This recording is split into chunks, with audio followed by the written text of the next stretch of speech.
What's up, guys? Welcome back to Blueclouds TV.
Hello, everybody. Welcome back to Football Minutes Live, brought to you by Blueclouds Media channel, hosted by Nick Zion and Steven. Unfortunately, Steven is not going to be here with us today. He is nursing his injury. Not injury, it's surgery. So, guys, I want you all pray for our brother Stephen G. Hope everything goes on well for him, and we'll see him back on the channel. So, Stephen, this show is directly to you. We hope that wish you speedy recovery and hope that you get back safely without seeing. And what do we have on the show today? Today we'll be discussing the review of yesterday's shambolic performance or shambolic game that Chelsea put up against Wolverhampton Wanderers at Stamford Bridge. We will be talking about Chelsea as Chelsea crumble at home as against Wolverhampton Wanderers. A stunning 4-2 win. Matheus Cunha hat-trick exposes Chelsea's defensive frailty. Pressure mount on Mauricio Pochettino. Join us in this live stream as we dissect and discuss the disaster, answer your questions, and discuss what is next for Chelsea Football Club. And also, we'll be talking about some key points, key important things that people are really talking about and what you need to know. Chelsea's disastrous performance versus Wolverhampton Wanderers, or the impact of Marcus Acuña's hat-trick and Wolves' clinical finishing, the mounting pressure on Mauricio Pochettino and his future at Stamford Bridge, upcoming fixtures against Sevilla and City, crucial for Chelsea's season's trajectory. Also, the comparing and contrasting Mauricio Pochettino's tactics with Gary O'Neill's successful Wolves strategy. It is time to change things as Bella Silva, Thiago Silva's wife, Isabella Silva, posts cryptic social media message during Chelsea's humiliating 4-2 home defeat against Wolves. So this is what we have on the show for you today. It's also going to be, we're also going to drop the link in there for you, the viewers and fans who have a lot to talk about regarding Mauricio Pochettino's future. And we need to talk more, not just Mauricio Pochettino alone. A lot has to be said regarding the players on the pitch. The question is it Mauricio Pochettino that need to go, or is it bad players that Chelsea have brought into the football club? It is you to answer that question. Are we having bad players? Is it Chelsea brought in so many bad players? The question has to be asked. Enzo Fernandez, Moses Caicedo. We're going to see. I have lots of pictures that I will take you guys to in terms of tactical analysis and what was really wrong for Chelsea Football Club. We've seen this many times, 2 times in a row, repeating itself against Liverpool and against Wolves. Where is the midfield? Where is the tactical way? How is Chelsea playing on the football page? Are we seeing the philosophy? This is a lot of questions that I'm going to ask you. You need to get your comment or your questions in the comment section below. Let me know what your thoughts are. And once I drop the link, I'll be very, very happy if you can join me and let me hear your voice regarding the trajectory of Chelsea's football club, the future of it, and then the rest of the season. How Chelsea can finish it with the upcoming fixtures. We'll look at that.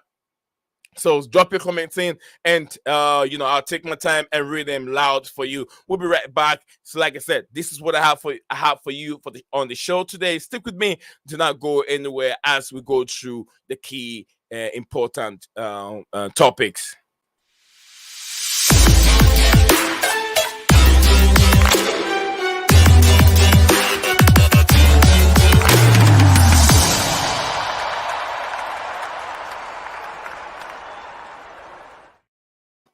Hello, everybody. Welcome back to Football Minutes Live for beautiful people.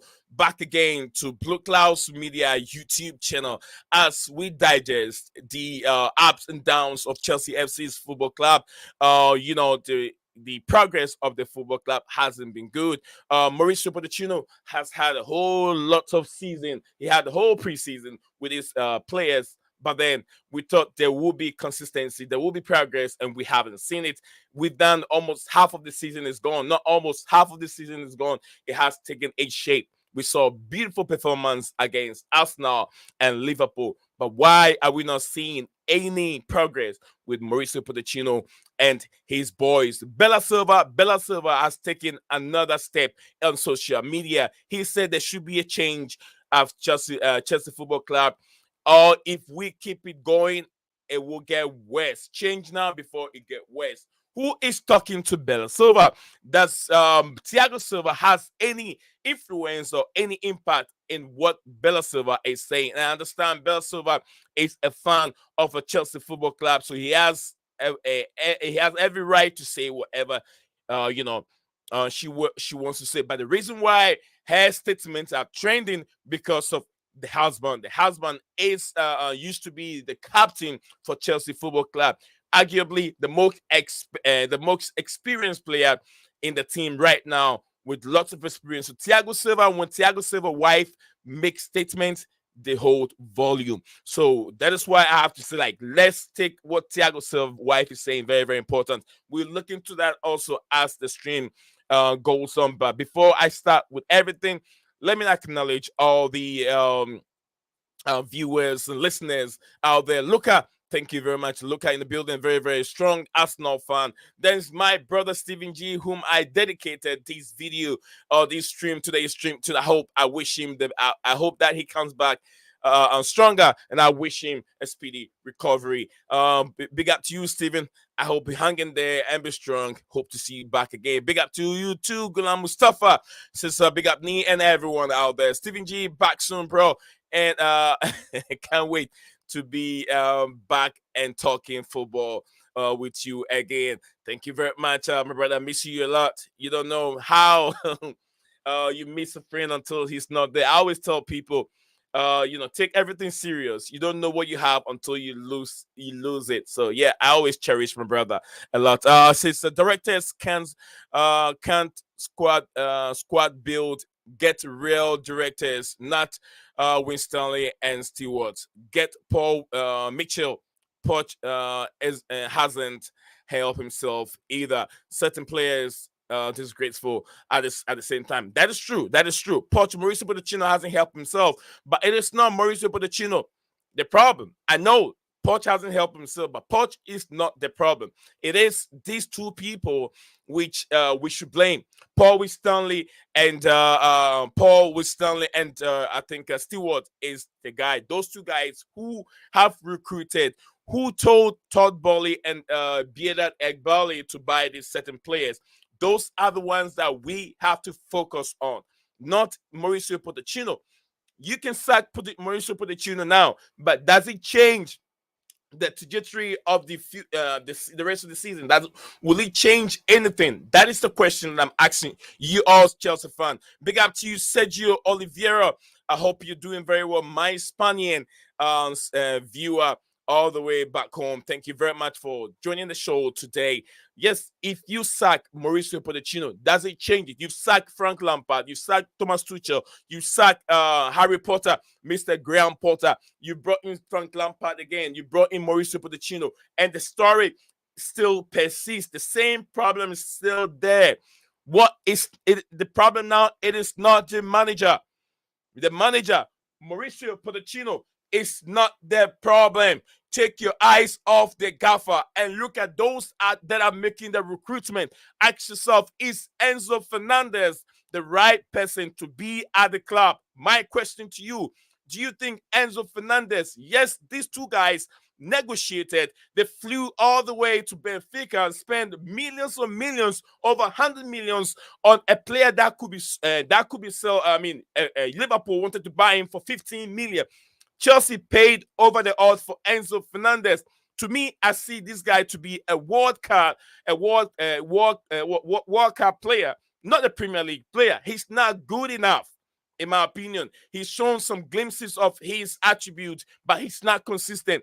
Also, we can look at Caicedo. Also, for what I'm seeing now, I'll say he is also not good enough. To me, what is not good enough, unless Mauricio Pochettino's tactics is not helping these young players. There is good players out there, but then if the tactics is not right, which I also said that Mauricio Pochettino hasn't helped himself, we have to look in the diagram. I have some illustrations on the screen that we're gonna look into. The position of Enzo Fernandez has been spot on. That it's not good enough. It's about time that Mauricio Pochettino bench Enzo Fernandez, bring somebody else in who can play in that role so he can learn from the bench. He's not ready to be a Premier League player yet. Chelsea spent so much money on unnecessary, useless players because of these two people out there, Winstanley and what's his name again? Steven said his name, Winstanley, and I always forget the other guy's name. Winstanley and Stewart. Is it Lawrence Stewart, right? That's the name, Lawrence Stewart. Those two guys who have been negotiating, bringing these players in. The question also that I'm going to ask you is, who is Todd Boehly, Ekbali? Who are they talking to, or who are they listening to bring in these players? They are better, technical directors, sporting directors out there that they can get to the football club. There are better people out there that Chelsea can get to bring into the football club and negotiate very well, and bring in the better players that will help this team. Badishir, also, that it's not a Chelsea player. He's not good enough. So many of these players are not good enough to play for Chelsea. Now, I'm going to go on the screen and share this with you and tell me what are the positioning of these players on the pitch. The same situation have happened 2 times in a row. We've lost 2 consecutive games in the Premier League, Liverpool and Wolves. To be honest with you, with all due respect to Wolves, Wolverhampton Wanderers have no room to get a win at Stamford Bridge. He's got no room. There's no room there for Wolves to go to Stamford Bridge and take all 3 points, more or less, to beat Chelsea home and away. In the season since that happened is 1974. Wolves have never won any game at Stamford Bridge in the whole entire competition. What is happening to Chelsea Football Club that I know since 1998? That's when I joined the club. That's when I started watching Chelsea Football Club. And I've seen the likes of Zola. Zola was the one that got me to watch Chelsea. They were not playing like this. Even that time, with all those players that we have, they would never play like that. No experienced player, imbalanced team.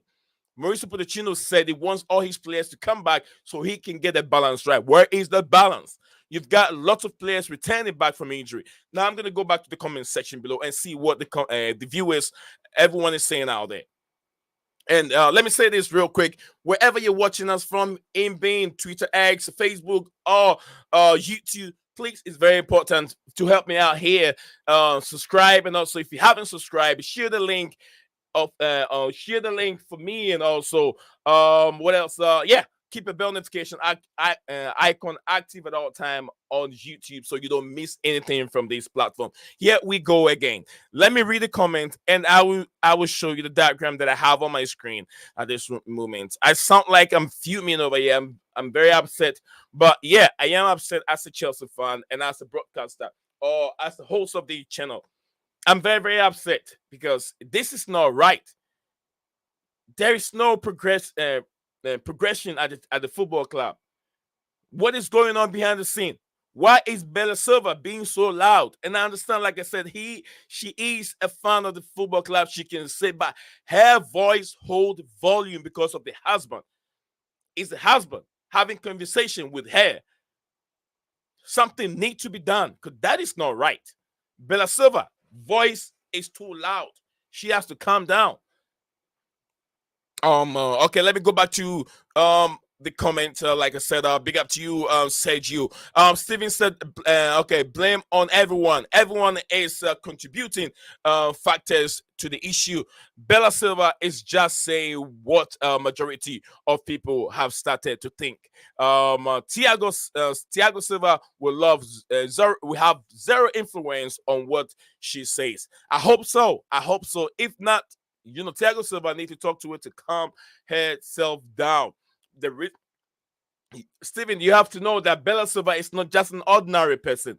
She is the wife. It's just like David Beckham's wife going on the internet right now to say something.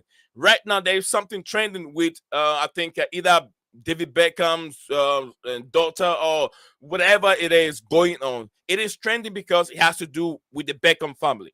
So if Bella Silva comes out and say anything regarding Chelsea Football Club, it holds volume. Everyone will tweet it because who Bella Silva is. It creates so much chaos at the football club at this moment. So that's the reason why I'm saying that Bella Silva, she is a supporter, she's a fan, she can talk, but then whatever she says, it goes a long way. Steven said Enzo and Caicedo can be elite with the right coaching and tactics tactics is what Steven is saying over there. And I've said this too. Are they good players, or is it that the tactics of Mauricio Pochettino is not helping them? And we will look on the pitch whether the tactics or whether the players is what is going against the football club. Good luck, Mustafa. Thank you very much for being on the platform again today and supporting the channel for that distance. The Chelsea problem is divided into different aspects.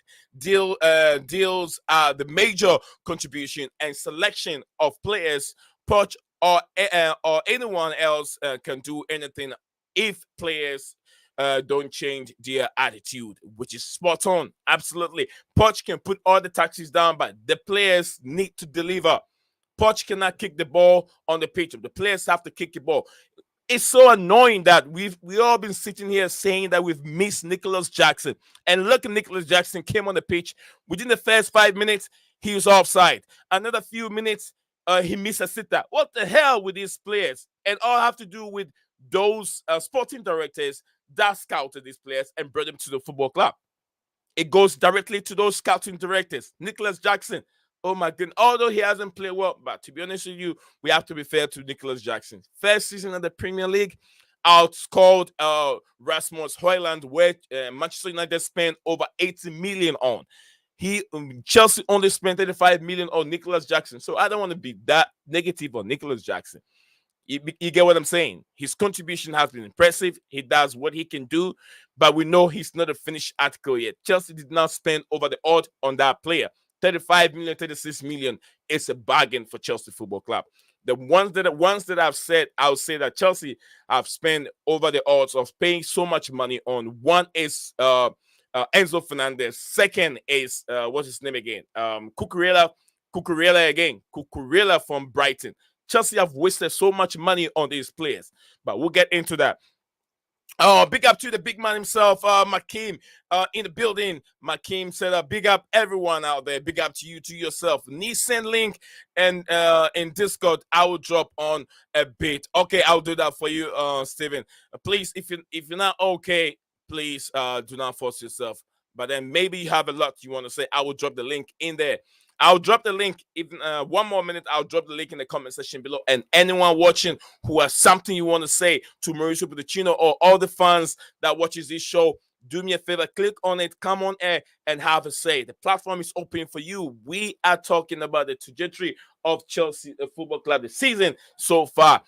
Manchester City is on the way. Manchester City is right there coming, and I want to show you the diagram, but I'll be done with the comments as we have the Gulam Mustafa said, big up Makim, yeah, big up to you too, Gulam. Sergio Oliveira said, Manuel Pellegrini, I think Emery, Zabi, Alonso to Chelsea.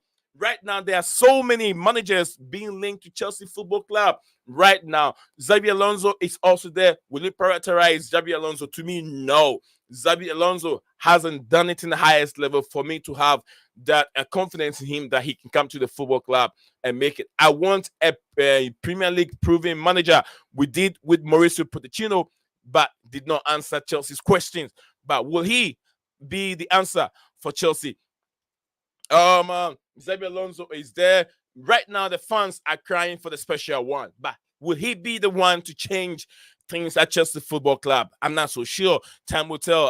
Gulam Mustafa said Bella Silva is also going viral because last time she said something like this: Potter was sacked. Now you see what I'm talking about, Stephen. Potter was sacked the next day. Potter was sacked the next day, so people are looking to Poch to be sacked. That's another narrative of the story. But yes, I will drop the link. Guys, do not worry. Big up man like Gulam Mustafa coming from my brother Makim out there. So time to share my my illustration. I will drop the link in there. So when you guys come on, guys, like I said, the channel is for you, the viewers that watch this show every day.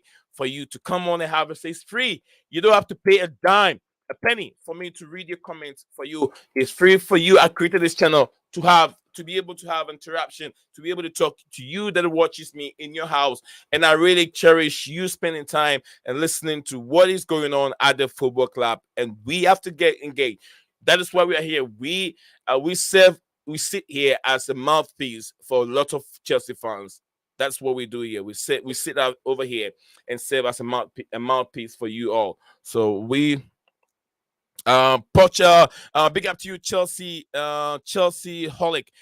Chelsea Holic said the Poch is the right manager for this project. I believe so. We can't be sacking manager after manager all the time. Now I have my brother who is not supposed to be on the show today. Still is itching and eager. He wants to come on the show and have the topic is pushing him to be on the show. Welcome to you, my co-host Stephen G. Welcome, and how you doing, sir? Yeah, not doing too bad. I've not felt any pain since the operation, thankfully, but I think I got so used to it over the 10 years that I'm basically numb to it.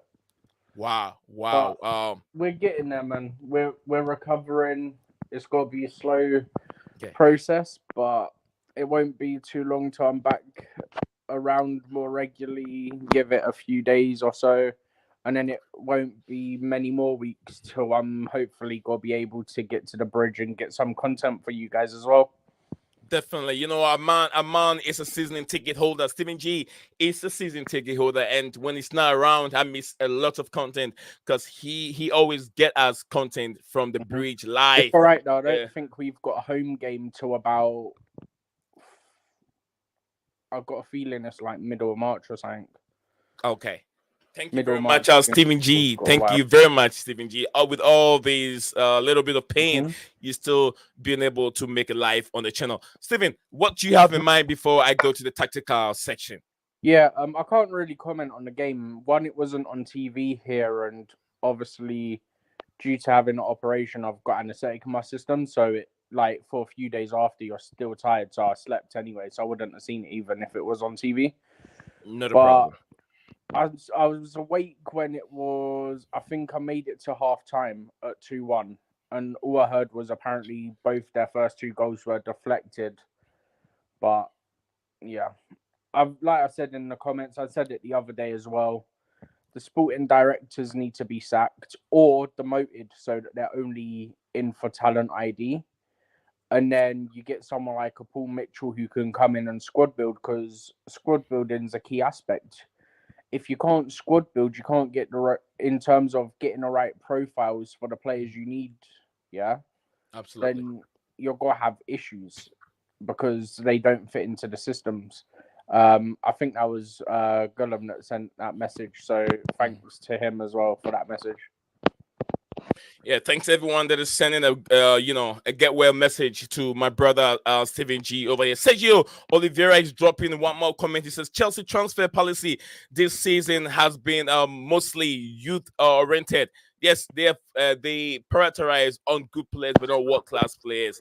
It will take 2 to 3 years for Chelsea to play in the top tier again. Young people will be more ready. You're spot on, Sergio. You are spot on. But do you think with the nature of Chelsea Football Club, don't you think that they should have balanced the team with some young folks and a little bit of more experienced players by sending all the experienced players away? That has created much problem because Chelsea are not used to. A lot of Chelsea fans are not used to seeing the team this way. They used to be winning. At least if Chelsea, with what Chelsea were before these new owners took over, they were really bad. They were in a process where Chelsea was being sanctioned. Chelsea were being sold to a different owner, which we all prayed that the Americans came into it. So Chelsea were not in a very good shape when the owners came in. So I wouldn't also blame the owners that much.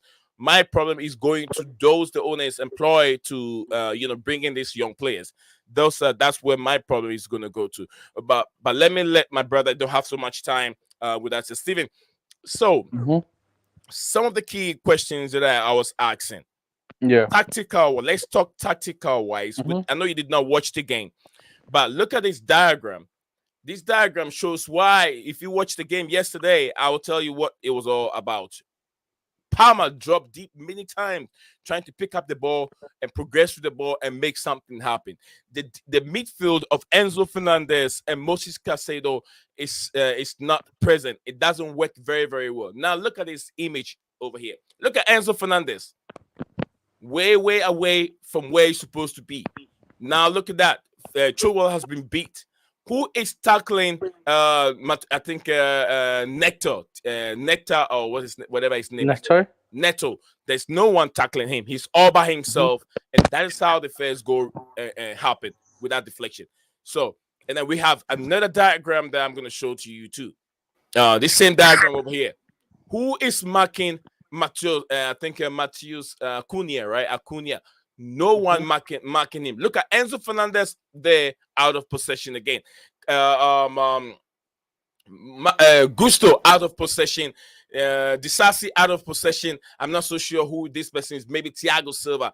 And the ball was being pulled out. The ball was being pulled out this way. So Enzo Fernandez and Gallagher, these two guys, out of possession. What is going on with Mauricio Pochettino's philosophy and tactical wise, Stephen? See, on this one that you're showing here, right? Yeah. I don't think this is a tactical based thing. I think it's just, so like I said, I haven't watched the game, so I'm going to have a guess that they've won the ball, they've countered us, they've got more pace, and our players are struggling to keep up to get into positions to defend it. Right? Okay. So that could be all that one is. The first one you showed that you just flicked to a second ago where Chilwell gets beat. This one. No, the other one, where the ball's already going past him to Neto. So it would have been off of this run, wouldn't it? So Neto goes behind him. Oh, that one. Then we play down line there. There you've got, I presume that's Silva coming across to cover. Yeah, that's Silva over here. To try and slow it down so that Chilwell can get back. But I don't know, man. I said it, I think I said it in our group chat in Discord earlier today. I said, the thing that frustrates me, right, is last season, our attack was terrible. Yeah? Yeah. Barely scored. We've already outscored last season. Yeah? Our defense was good. The issue with Chelsea seems to be whenever we solve the issue, we can't keep our strength. Because now we've solved the attacking issue and we've made the defense an issue where we're conceding all the time. How is it possible for us to, no matter what we do, like, you go from having one thing as a strength to that becoming a weakness because you somehow can't balance it. It's so frustrating. And I think, look, I know that this might not be a popular decision, right? Hear me out, right? Yeah. Get Mourinho potentially as an interim. He normally, I would say, for most clubs, he wouldn't go interim. But I think because of it's Chelsea and we know his love for the club, he would probably do it, right? Till the end of the season. Yeah. Because let me put it like this. At Roma, he didn't do a bad job. He had limited backing because they had FFP and financial troubles. Yeah. But you get him until the end of the season, brings a bit of stability. Yeah. You can then sort out your whole director issue by getting rid of the directors, bringing new people in.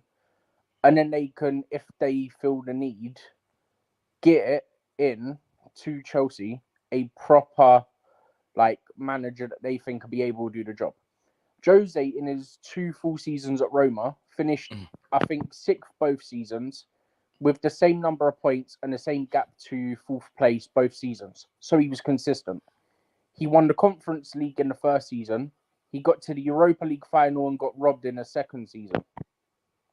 Yeah, which you believe he did not lose that game. Yeah. Talk to me about him being finished when he done that with limited backing with, if I'm not mistaken, quite a few young players as well. Yeah. Limited backing. And that's consistency. The same points, the same position, the same gap to 4th place. Literally, I remember looking it up. I was like, he's literally got 6th both seasons. He's got the same points and everything, yeah? For an interim basis, because it's Chelsea, I don't think he does it for anyone else, like I said, but I think because it's Chelsea, he might consider it, yeah? Yeah. Bro, you do that, you get him in before the League Cup final, he'll probably go and win it, I'll be honest. He'll probably go and ruin Klopp's party. I genuinely believe that would happen. I genuinely believe he'll go and ruin Klopp's party.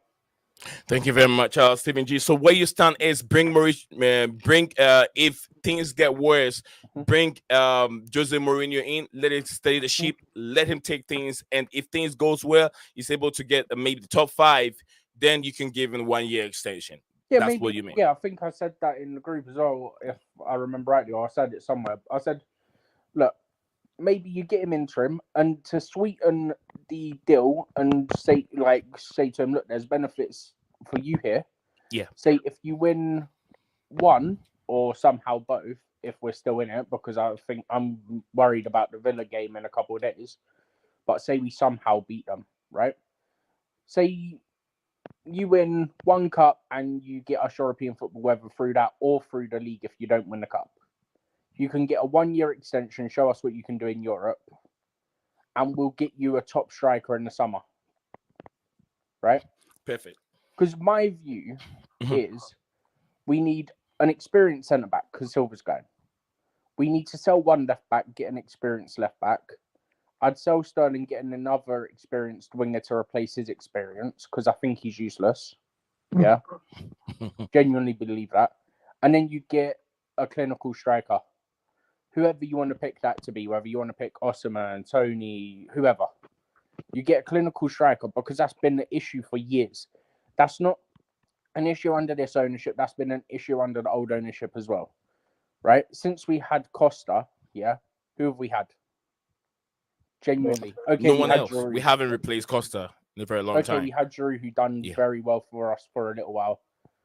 But outside of that, there's nothing.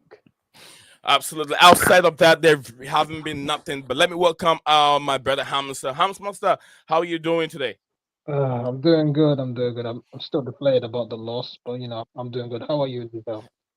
Thank you for asking. I'm doing wonderful. I'm doing wonderful today. I know when you jump on the show, it means that there is something to really look out for. There is a cause for alarm, and I have so much time that I'm going to give it to you to explain some of these pros and cons at Chelsea Football Club and how we can fix things. But Stephen, whilst I have you here, what's your thoughts on Bella Silva's comment? It is time to change.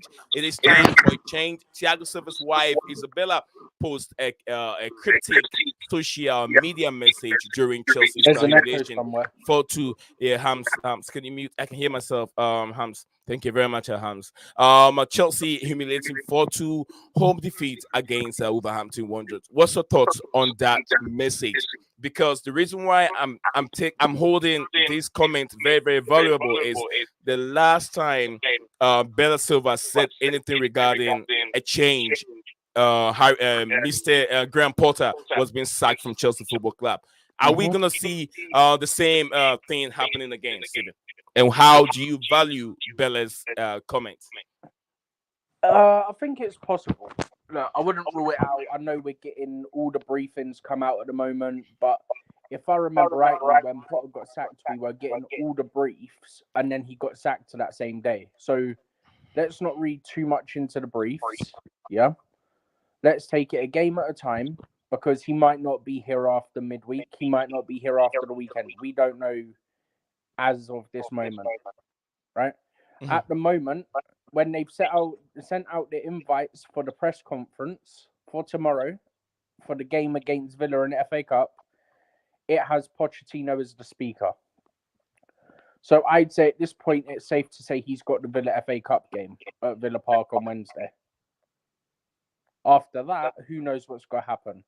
On the Bella Silva thing, I don't think Thiago Silva tells her what to say or anything like that. I don't think she would out him like that. I think she's seen so much football through, obviously, her time with Thiago, and obviously their boys play as well.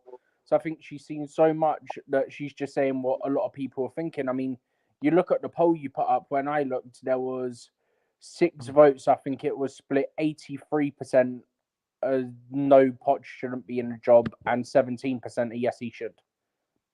If I remember rightly from what I saw just before I joined, right? Yeah. So that's what my point in the comments was. Like, she's basically saying what the majority of people think is that he needs to be my sacked. view. I don't think he said anything, and honestly, I don't think she would throw him under the bus like that, right? Yeah. Like, let's be honest, I don't see her ever doing that. I just think she's looked at it. She's experienced in this world through her time with Thiago and all that, and she can look at it as we can as fans and go, "There's an issue. Something needs to change." Because look, I want to back Poch, right? But I said, Hams can back me on this. I said in my Discord server, I said, directors are the biggest issue. Poch hasn't helped himself, and then you've got certain players like Sterling who are issues. Now, yes, I always go for Sterling, but one of the reasons for that is he's the second or third most experienced player in the squad. Yeah. And he's not consistent. So you're meant to grab the game and say to young players, look, we can take this game and we can control it. We have the ability to do it, because I think the players have the ability to do it. And yes, they have potential, but I think they've also got the ability to do it now to an extent, right? Yeah. I think we're better than what we are. Mm-hmm. Thank you very much. The squad building from the directors has been poor. We got to get someone like Paul Mitchell in who can do that, who can negotiate, do deals quicker, be more efficient, and then we'll be in a better position because we'll have the right profiles. We won't be paying as much. Mm-hmm. And if we get a right manager in, then naturally the tactics and the setup are going to be there to boost us up the table as well. Brilliant. Thank you very much, Stephen G. I do agree with you in so many aspects of it. Look, I feel like maybe the tactics that is not helping the team. I also saw this earlier on that Mauricio Pochettino will be going with a back 3, and here we are. Gulam Mustafa also shared this with us. As he said, I read this report. Apparently, Poch 4-2-3-1 formation system he thought worked for Tottenham, and PSG didn't work out. Hams, can you please mute yourself? Thank you very much, Hams. Okay. For Tottenham, didn't work out. So he is now going to a 3-4-3 formation. That's what I read. That report from Nazar Kinsella, but they do then correct it and say sorry, 3-4-3, because it's actually the reports about going to 3 at the back. But I saw that. I'll believe it when I see it. That's what I'm gonna say on that report. Is I'll believe it when I see it. Okay. If he does it, maybe he'll stay and he'll get progress, because that's been our strength in recent years. Yes, we got different players, but it gives you more solidity at the back because you've got 3 centre backs and you've got your wing backs. So it gives you more personnel to defend. So maybe it happens. And if it does, maybe we get better results and he saves his job. Who knows? But Spot maybe on. that's the turning point. Spot on. Thank you very much. Let me go to Hams Master. Gula Mustafa said Bella Silva is just showing the frustration saying Silva is playing his career last game and it's just for a frustration. Oh, it's just frustration, like Steven said. Absolutely. Hams Master, Chelsea lost again, back-to-back losses against. We lost hefty against Liverpool, and we've lost a game against Wolverhampton Wanderers. What's your thoughts on the Mauricio Pochettino's sack situation and the trajectory of the football club, and also the Bella Silva's social media post? Take us through it. Well, where do I start? In my opinion, I just think like the club's in a really bad state, and we've been having inconsistent results as expected. But we obviously we never thought it would be bad as this. Um, to be honest, he's not helping himself, and we I sympathize for him to an extent because of the players we've got from like the sporting directors are not helping him. That's what I sympathize with him. We didn't get the striker in January. Now we only have Jackson and maybe Nkunku to play in that role, so we have no choice for that. So they messed us up on that point, and obviously the recruitment and stuff. But my issue is, other than Pot, is more on the directors, obviously because of the players they've gotten. And it's not helping off the pitch to on the pitch on how it's reflecting towards the players, because they look lost, they look like they played for the first time, and it looks like pre-season just started. It's just bad to see. I just hope that things pick up, and we sort ourselves, get some, get new directors in, and hopefully everything sorts out like that. Would Um, you would you relate some of these problems to the individual players that need to take responsibility of their performance, or will you relate it to Mauricio Pochettino? I mean Mauricio Pochettino, or maybe the owners? I think it's a mix of all three, but as Steven said, he's like Sterling. He's not doing well at the moment. He needs to be the guy that to because he's the second senior player in the club. He should step up. Uh, as I said, now we got players coming back. Uh, I expected some change, like some to improve our performances, and unfortunately that hasn't happened. So at the same time, you have to say Poch has to get some blame as well, because now you got your players back. I know they're not probably not 100%, but they're playing now, and the results are not coming in at the moment, which is unfortunate. Okay. And then, I mean, I'm not going after the owners because they are trying their best. They are spending money. It's just the directors are not looking for the right players in. That's the That's issue. that's spot on. Hmm. Thank you very much. Just quickly, If me, yes, on sir. the owners thing, I think to an extent the owners get done dirty by Yeah. certain people, and especially Bowley. We know Bowley isn't the main guy. The main guy is Ed Barley at Clear Lake. Yeah. Right. And it's also Feliciano, but the main one is technically Ed Barley. But Feliciano as well. Feliciano is the other Clear Lake guy. Clear Lake are the majority owners. But I think the key thing is, look, one thing you can't do with these owners, okay, they haven't got the right sporting directors. Yeah, we can all say that is wrong. There's a couple other things that were wrong here and there, but look, you don't get to where they've got to away from sport, yeah, by making the same mistakes continuously. They'll learn from their mistakes, yeah, and you can't fault their ambition. Look, they've come in, yeah, they've spent, but at the end of the day, they're not the people buying the players. Okay, the first summer technically Bowley was, but Yeah, that was under the advice of agents and under then manager Thomas Tuchel, right? Tuchel himself has admitted something like he told them to get 4 or 5 of the players that we signed that summer. So at the end of the day, technically that's not even on them because they're listening to people who have been in the sport and around it and should know what they're talking about. So ambition-wise, we can't fault them. Their minds are in the right place. They want to get us where we belong.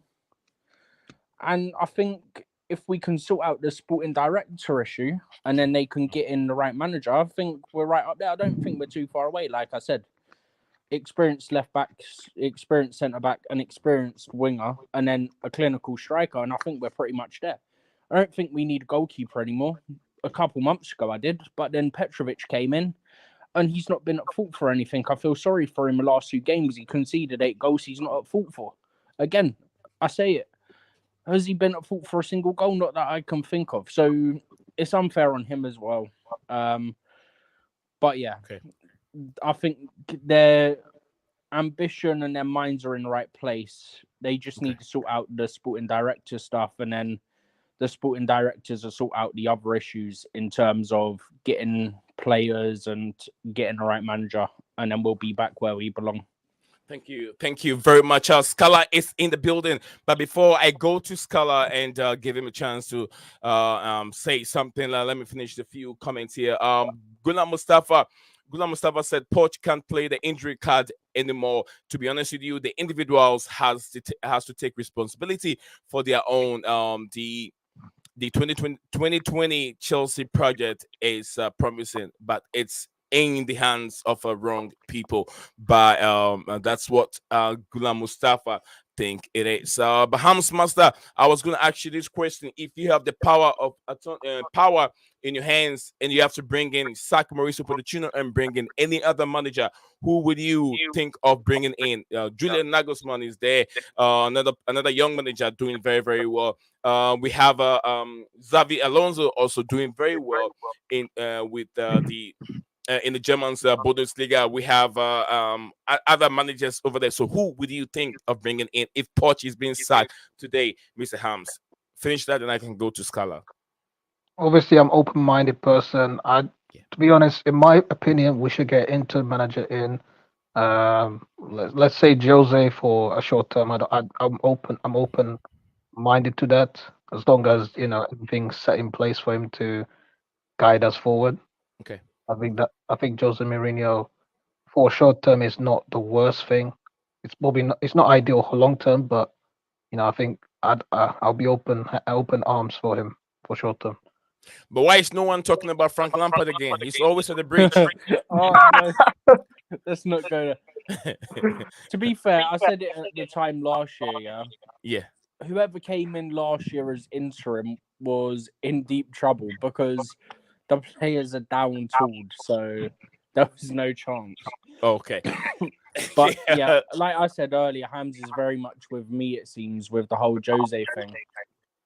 Jose can come in and he can, also not only as a manager, if he was to come in, he can also, let the players know this is Chelsea, this is what's expected, this is what you have to do, and basically lay it out for them. You can't do this. You have to be competing. You have to perform to certain standards. And I think that's something that some of our players need to hear. Okay. Thank you very much, guys. You had Stephen G, the man behind the camera. Let's welcome my brother Scala, Manchester United fan. He can give us a different opinion on how we see the football club in that distance. Welcome again, Mr. Scala. Welcome to the building. Yeah. Thanks for having me. Big up to everyone. Obviously, I couldn't catch your game because United were playing at the same time. We were playing West Ham and you were home to Wolves. But I did mention you because we played Wolves the previous week. I mentioned you about their threat and Cunha in particular. I mean, this guy, we played Wolves on the first game week, on the first day, and he absolutely tore us apart on the first day. But fortunately, we came. They lost. Yeah, Yeah, fortunately, we came on the right side of the result because of a penalty which wasn't given to us, for to be given to them because Onana absolutely collapsed Saska Kalasic. So, I remember anyways, that but very well.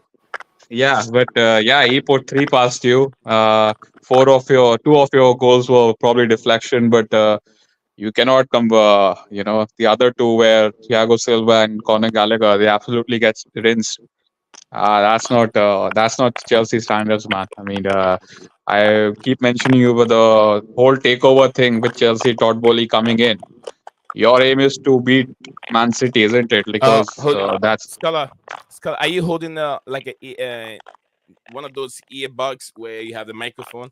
Because the microphone is no, not moving around, it's making a whole noise. Or is it not you? Hams, is it you? Can you mute for a second? Uh, say something, Scala. yeah, Yeah, I think it was Hams. But yeah, thank you yeah. very much, Hams. But go ahead. Go ahead, Scala. Oh no, it's coming again. Marvin. Is it from my side? No, I think you go ahead now. Go. You good to go. Good to go. Yeah. So yeah, that's what I mentioned. Like, this was not Chelsea standard. I mean, the fact that Todd Bowley came and did whatever involuntary takeover happened, your aim is to win the Premier League. And you are below, I think, if I'm not wrong, I think Wolves have taken over. You are the 11th place. I mean, there are like four London clubs ahead of you, which is not acceptable, completely not acceptable. So, and the fact that Pochettino has no connection with Chelsea, he's a Tottenham manager, that just piles up the pressure more because you have no direct relationship with him. Like he's someone from the outside. Yeah. And yeah, I would love you guys to get Mourinho back because I know what will exactly happen. I think if you want Mourinho back, I think you guys love the fact you love the idea of having Mourinho back, even though you know what he is at the moment. He is at his career. He's at that point of his career where he doesn't have to prove anything, and he has become very self-serving. So the minute it goes wrong at Chelsea, he's going to think about himself, and he's going to do what he did at Tottenham. So yeah, he's going to self-explode. So I don't think that's the route you should be going down with. But yeah, let's see. I did hear about the Inter manager. There is the Girona manager, which is what I want when Ten Hag gets sacked. But yeah, there are options in the market. For this at this moment, it looks like Chelsea might bring if things are not getting any better. Steven also said that look, he would prefer bringing in Jose Mourinho and let him steady and trying to keep the defense organized and everything. And when it does well, if it's able to get a top five, then you have all the right to give him 1 year extension at the club. And if Yeah, he's able to do well. the big problem with that having Mourinho back is if you look at your squad, you have the second youngest squad in the league. If you remove Thiago I Silva, think it becomes the it's youngest squad. the first. If yeah, No, I even think Arsenal yeah, have the first. Has the Arsenal. youngest squad. You guys are second. That's because of Thiago Silva only. But if you remove him, you become the youngest squad. I clearly remember this fact. And if you know anything about Mourinho, he doesn't really like these young players, and you have a lot of them. That's what you have gone down with all these 7 or 8 year contracts. Hold on a second. People say that Mourinho is not good working with the young players. Look at the squad he has at AS Roma, very young squad also, and with that limited budget, he was able to win the conference league with AS Yeah, Roma. So but Chelsea sometimes don't have a limited budget. That's the thing. Like if he takes over you guys, so he won't yeah, have a so limited budget. I'm saying, so what I'm trying to say is, with the limited budget that AS Roma has, they were able to pull out a Europa Cup competition or your Conference League competition. They were able to win it and use that limited budget to win things for AS Roma, and he's done well with these young players. So, why would that be difficult for him to move to Chelsea with all this, money that they have with all these players? Don't you think he can get the best out of these players?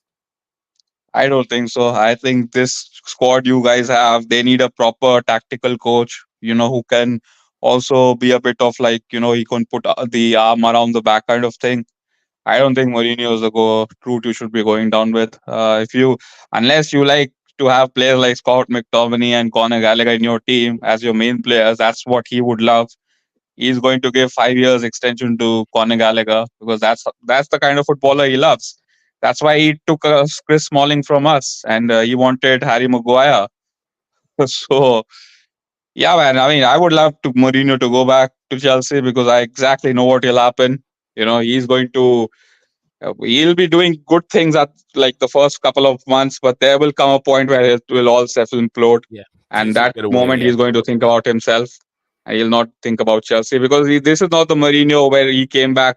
I think it was 2013 or whatever it was, and the 2004. That time he had a point to prove.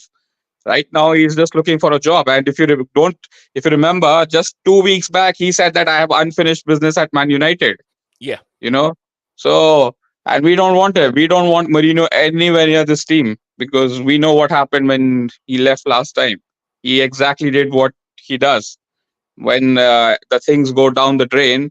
He only thinks about himself, not the club or the employers. So yeah, man. I think you need you bought all these young players. You have such a wonderful team. Unfortunately, about you can't do anything with the injuries.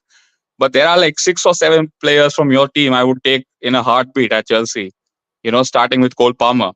So the minute Mourinho comes, I can 100% guarantee you that Cole Palmer will be on the bench because he's not that kind of a player, and I don't want to see that kind of talent being spoiled. Okay. So yeah, I think you need a manager who is much more like in the vein of Postecoglou or like even like a Klopp. That's my Mhm. opinion. Okay, thank you very much. Scala United of Manchester United fame. He's in the building today. Big up to you, DJ Saab. Gulam Mustafa said Chelsea got 2 UCL winning right back and a left back in a squad. Enzo stinks in the midfield. Casado can't do much in the midfield. He may seem tough, but he is fragile player coming from Gula Mustafa. Gula Mustafa went ahead and said leadership lies in hands of a Silva or Sterling, but Sterling is an X factor. He isn't consistent. Silva might not stay longer. Palmer found the way for being consistent. In Cuckoo to early, I think Cuckoo too early to judge. Coming from Gulam, thank you very much for those wonderful comments coming from you. DJ Sab said Poch is still in charge. Shocking. Our owners will not do the right thing. Hans Flick linked Hans Flick don't think Jose will come back. Big up me and the chat. Big up to you, to yourself, DJ Sav. Whilst we still have it here, Scala United. I'm not so sure if you've heard the tweet from Bella Silva, who is the wife of Thiago Silva.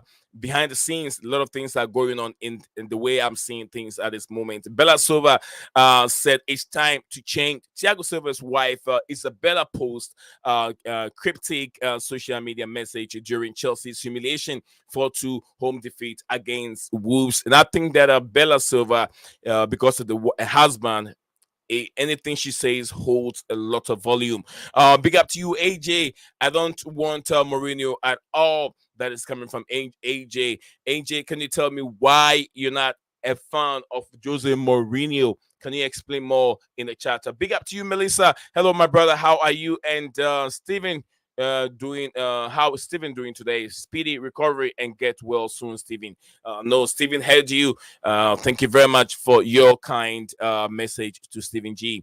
Yes, he's injured, but still came on to have a say. Let me go to Scala United. Guys, the link is still in the description below, comment section below. If you haven't subscribed to our YouTube channel, please do me a favor, subscribe to your channel and be part of our community as we keep growing each and every day. We hope that we can get to a 5K by the middle of the year. Hopefully, you guys can make it possible. Share the screen for us, and also don't forget to keep your bell notification icon on Twitter. It's very, very important. If you're watching us on on X, Twitter X, don't forget to like us.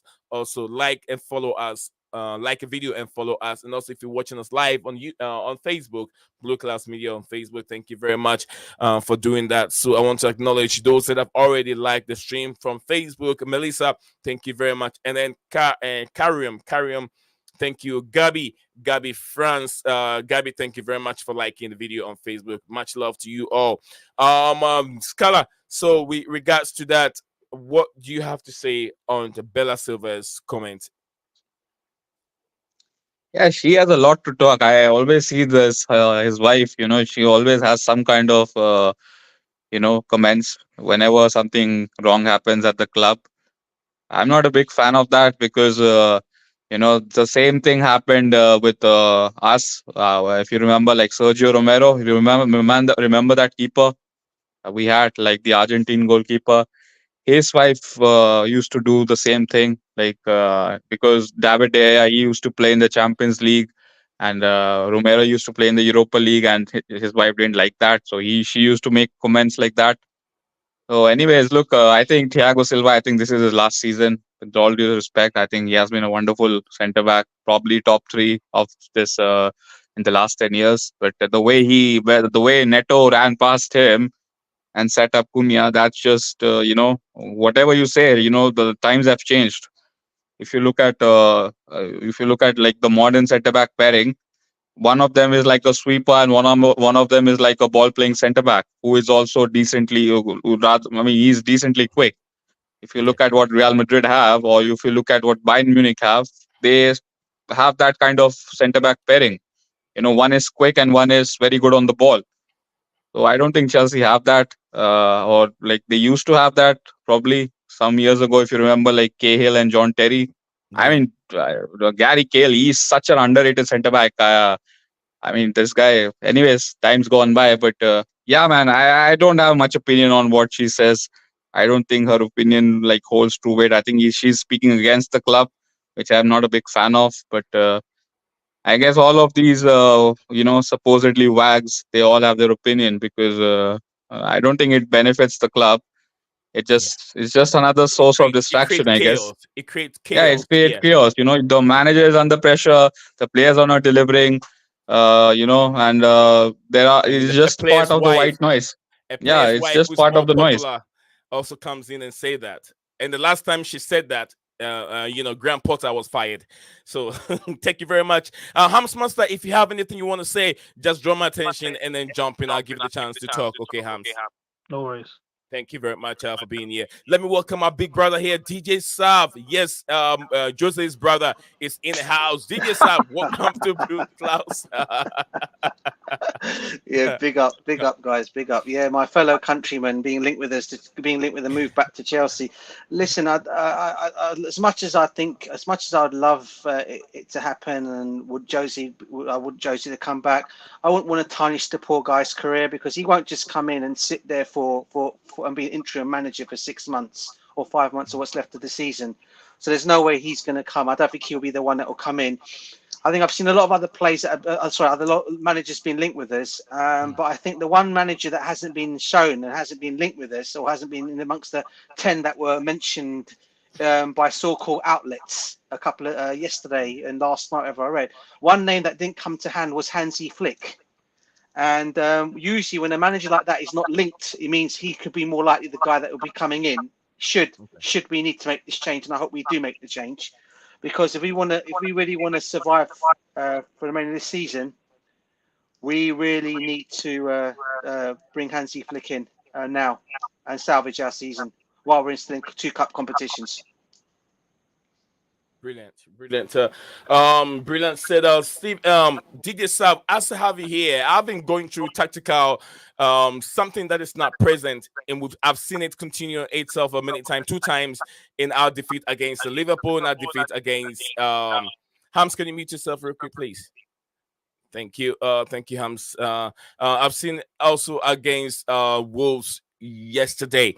If you look at the midfield, there's something wrong with the midfield, which Chelsea midfield doesn't exist. The position of Caicedo and Enzo Fernandez, or the pair between Caicedo and Enzo Fernandez, is not working right for Mauricio Pochettino's tactics. And my question that I keep asking everyone on the show is, in this situation, who do you direct your problem at? Where do you think the problem is coming from? Owners, managers, or individual players need to take responsibility of how they're playing for the football club? Or is it Mauricio Pochettino's tactics that is not working? Apparently, the same 4-2-3-1 formation that he used he used the same formation at PSG. Did not work. It worked well with Tottenham Hotspur, but it's still not working for Chelsea. And he's thinking of going with a back three, which is going to be a 3-4-3 formation. Do you think this formation will even get the best out of his players? And how can we get these players in scoring again or playing well? So many questions, right? Yeah. No, you know what? I'll be honest with you, Nee, right? Yeah. Pochettino is going back to the days of 2016 when he was brilliant at Tottenham with his football that he was playing there. A lot of things have changed from the time of 2016 to where we are now in terms of how football's playing, players' fitnesses, how they can keep themselves going, what they can play, and all these different positions, all the different things that's coming in football now. This guy seems to be still living back in old school days, and you know this team that he's putting out. Listen. You can blame the players as well. I'm not going to say this is all on Poch. I'm not going to say this at all. There are players in this team that are not performing to the ability that we know they can perform to. But what I will say, first of all, going back to the first of all, I'll take as Enzo Fernandez. Now, a lot of people are making this guy the scapegoat, and I've seen a lot of people in the comments saying Enzo's this, Enzo stinks out the place, Enzo this, Enzo that.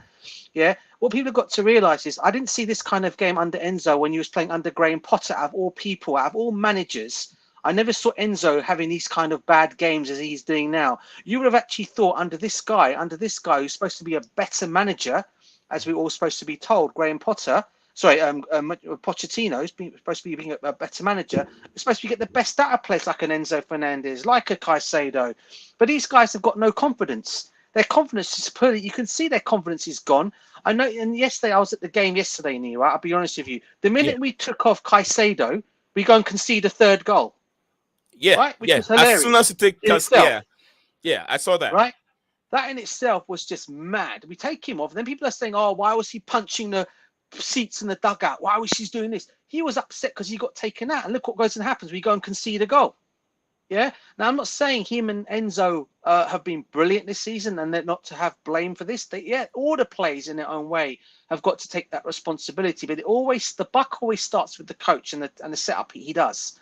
And I'm not just going to also say the coach. I'm also going to say it also goes from the top right to the bottom, from your ownership to your coaches that took on Pochettino. Okay. And also what Poch does on the pitch. Because let's be honest with you, mate. Okay. Mm-hmm. We all no Chelsea fan I can sit here and say right now, unless you are, I don't know, in whatever, no Chelsea fan wanted Pochettino as their manager after Potter was sacked. I can't think of one fan that said, "Oh, go and get Poch." Oh, because of the young team that we got, maybe he's the right kind of guy that could come in, motivate these young players. But all he's done since he's come in, he's just shown a negativity in every game he does. And when he sits in his dugout, as I saw yesterday. But you talk about tactics and whatever. You got the guy from Wolves who's playing away from home. You got them managing the dugout, showing the passion, showing the love, telling them out, go and do this, go and do that. And you got our manager, who's the home manager, sitting there embarrassedly sitting in his seat with his arms folded, like I've run out of ideas. I don't know what I'm doing. Oh, like everything's okay. We're good. We're good to go. We're good. Or he doesn't know what he's doing. He's literally more or less run out of ideas. And then his post-match conference, was the most hilarious one. Oh my goodness apology. Me. I mean, what the hell are you apologizing? What are you apologizing for, bro? You know, what are you doing? I said it today, and I said in the comments today on Cunha stream earlier on, later in the afternoon. I said, "Poch out." I'm sorry. I was trying to give this guy the benefit of the doubt because of the injuries. Okay, but this guy is not helping himself, and how is he expect a fan base to back him if he's not going to help himself? Do you know what I'm saying? And his tactics are just completely wrong. I mean, take this out for stats, right? We conceded one more goal more, okay, under this guy than we did under Potter. Potter, we conceded 38 goals. We conceded 39 goals under Pochettino, right? With more goals probably coming our way. That in itself should be telling you alarm bells ringing. Why these owners are still keeping this guy around the football club is beyond me. It's beyond me. I don't understand why he's still there. I told you, he's a Spursy gaff. Okay, he's got his Spurs mentality hat on his head. That's not what you bring to Chelsea. Chelsea is a team that wins trophies. We're a club that goes and competes almost every season for trophies and titles. We're not Tottenham. Yeah. Okay, and he's brought that mentality to Chelsea. And this is why I cannot back him. I cannot support him anymore. And I tell you what, I already thought this morning he was going to be gone. And I said, if we want to salvage our season, what's left of it, the cup competitions and going back up that Premiership table, he is not the guy to do this. Because these owners are going to have to start thinking now, what if they really care about this football club, because I blame them for the majority of all this anyway, for hiring him in the first place. Yeah. Okay. Yeah. But they've got a lot to answer for if they don't do something with this guy. And now they're going to probably keep him around for the FA Cup. What are we going to do? Put it this way, bro. If Liverpool can knock 4 past us, right? And Wolves have knocked 4 past us, we're playing against the Aston Villa team that thrashed Sheffield United 5-0 over the weekend. What do you think they're going to give us at Aston Villa when we go there, mate? Yeah. Tell me, what do you think they're going to give? It's looking bleak. You're talking about 6. You're going to concede 6. It's going to be bleak, because they're scoring for fun. Only and you know what? Scoring for fun. It is, mate. And I always back my team. I've been a fan. I've seen this work. I mean, I tell you, I go back to fan of being in the 80s, right? Yeah. Okay. People used to say we used to be the worst there. I see my team getting relegated, come back. But I tell you what, though, those guys back in the 80s and the 90s put more heart and soul into this Chelsea team and the manager than what this guy is doing now at Chelsea. At least they were fighting. They were fighting for the badge. They were fighting for the crest. This guy, he doesn't want to fight for the Chelsea badge. If he looks like a manager for me who's dead man walking, and if he was to be told tomorrow we're sacking you, he'll be more than happy to be paid off, get his his resignation, off he goes, gets his payoff, and then he walks into the sunset into another job somewhere else. But Chelsea's not the job for him. Sorry. Absolutely. That's okay, DJ. That's okay. DJ is not having it. DJ is not having it anymore. Replace the manager is what DJ is trying to say with us. So thank you very much, DJ, for your wonderful Makim is getting ready to also have his say. But before I get back to Scala is in the building again. Scala, big up to you for coming back again to the building. Gula Mustafa said Poch isn't going anywhere. I think if Poch wins the Carabao Cup, he will aim the lifeline. But if he doesn't, he would know personally. Jose like Scala said, it is a short-term success. AJ, big up to you, AJ. AJ said because he is washed. Coming from AJ, big up to you, AJ, for your comment again. Guys, like and subscribe if you haven't. Absolutely, it's very important, guys. Like and subscribe to our channels. If you're on X, please follow us and like the video. If you're on YouTube, like, subscribe. If you haven't, it's your first time tuning in, not subscribe to our YouTube channel. And don't forget to keep your bell notification icon active at all times so you don't miss anything from us. Gulam Mustafa, thank you very much for your wonderful comment over there. Gulam said there might be possibility that Arteta might leave Barcelona. I think Gulam has Hams. Can you mute me, please? Mute. Gulam Mustafa, I think Arteta has ruled that out. That is all fake news. Who are the 7 players you will take at United from Chelsea? You said I am curious. Okay. Who are the 7 players you will take at United from Chelsea? Okay, he's talking to Scala. So that is directly to Scala FC. Hams, you have anything you want to say? I know you've been quiet for a while. I want to make sure you are with me here. Hams, you good? Yeah.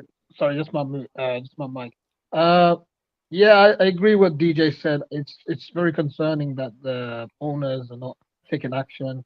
They did this when Potter was in charge. They waited till the last minute and they sacked him far too late, and that's what we got in Lampard. And I mean, Enrique was linked with us, and he was investing his ideas to us, and it didn't happen. We went with Lampard for the caretaking role for the rest of the season. It's similar to that.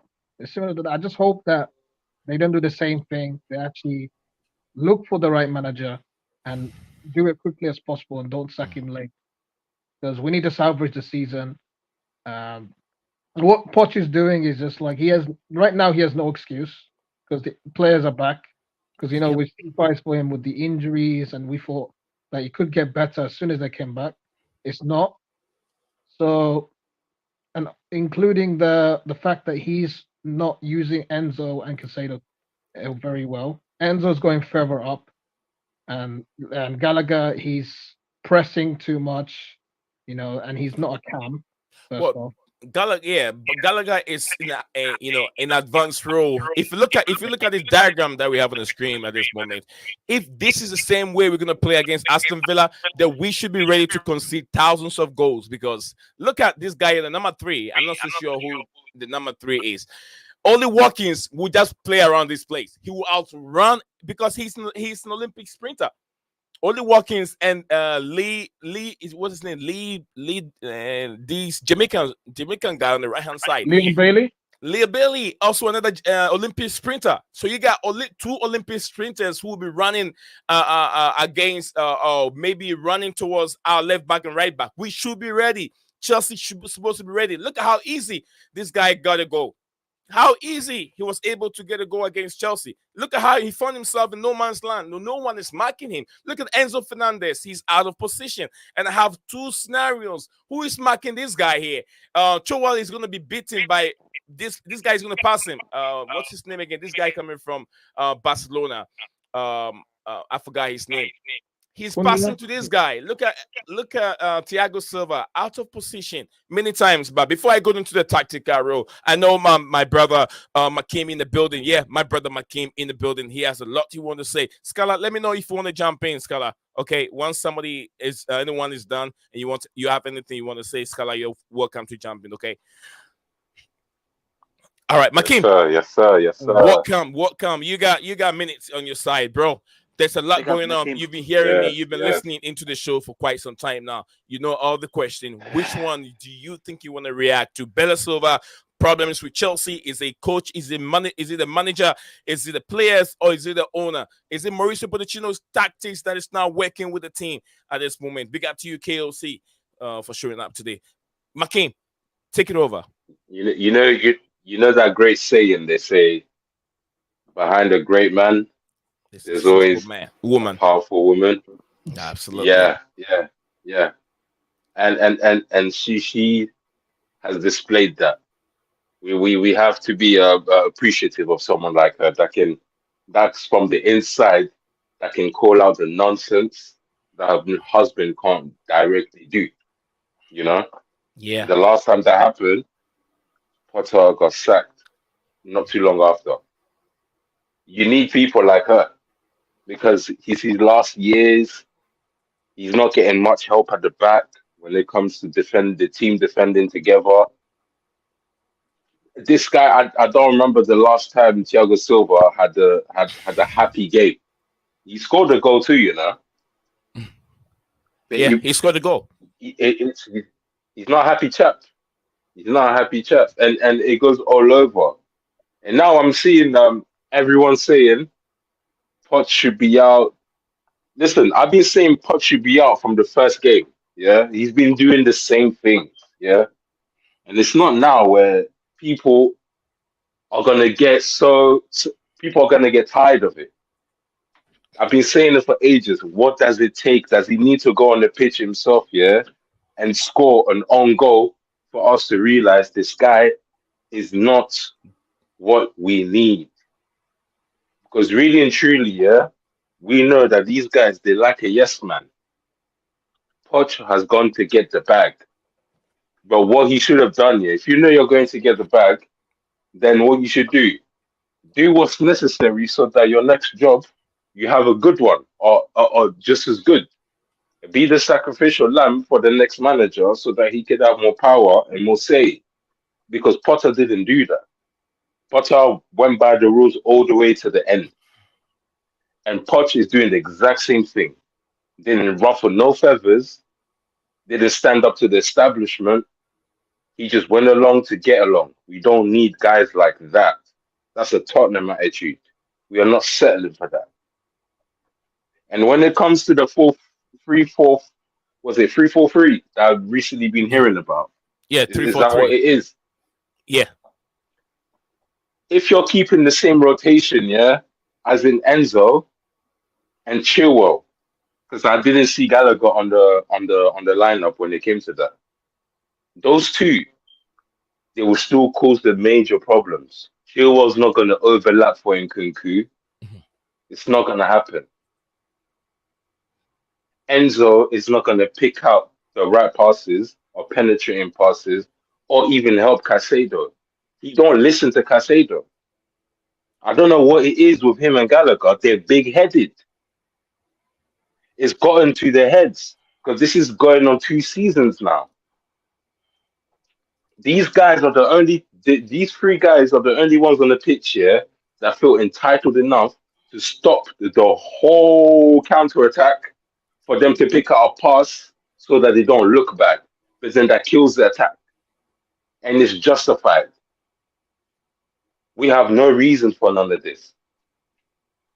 Change these 3 players, and those 3 players, yeah, they're not youngsters.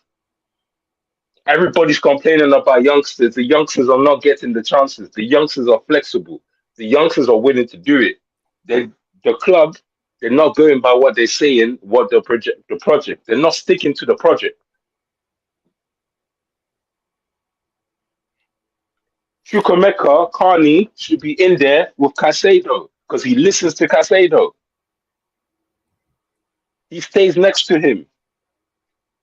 Even Madueke, when Madueke was on the wing, I'm not even trying to pick on him or anything like that. But even Gilchrist, that boy, he wasn't even listening to Madueke. He wasn't overlapping. He had to come off for Chilwell. There's a hierarchy problem, with these youngsters, that are not able to assimilate themselves. And certain men get chosen every now and then, and they get to have a say over everybody that's been there working harder than before. Fans should not complain about where we are now because you spent 2 seasons defending Enzo and Gallagher and their performances in the midfield. This has been going on for ages. Caicedo is always left stranded. You can't bunch him in with Enzo. I hate when people do that. Do not bunch him in with Enzo because he does complete different things. Why is he surrounded by 3 to 4 players, and Enzo's there waiting for the ball, and you got Gallagher waiting to attack. Well said. Makin have said a lot. I mean, a lot of people, not just me, but big medias out there are directly pointing fingers at Stanley and Stewart. Those 2 guys that are making the deals. I know they've paid so many players that with Chelsea we're not supposed to pay that amount of money. Cucurella is one of them, which he's not good enough for Chelsea Football Club. Enzo Fernandez, he has a lot of potentials, but still hasn't showed that that amount of money that Chelsea spent on him. I don't want to be too, I don't want to go too heavy on Enzo Fernandez, but you could tell that, lots of people are looking at the price tag, which I don't want to look at it. I feel like that price tag protects him as well. You have to see that.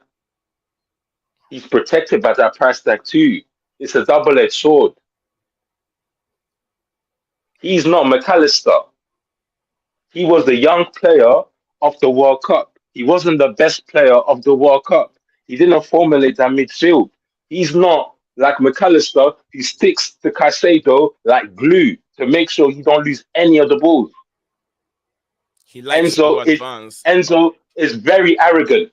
So is Gallagher with the attack because he doesn't take the time to see and humble himself here to know that, okay, I cannot play this CAM position. I cannot pick the ball. I cannot pick the final ball.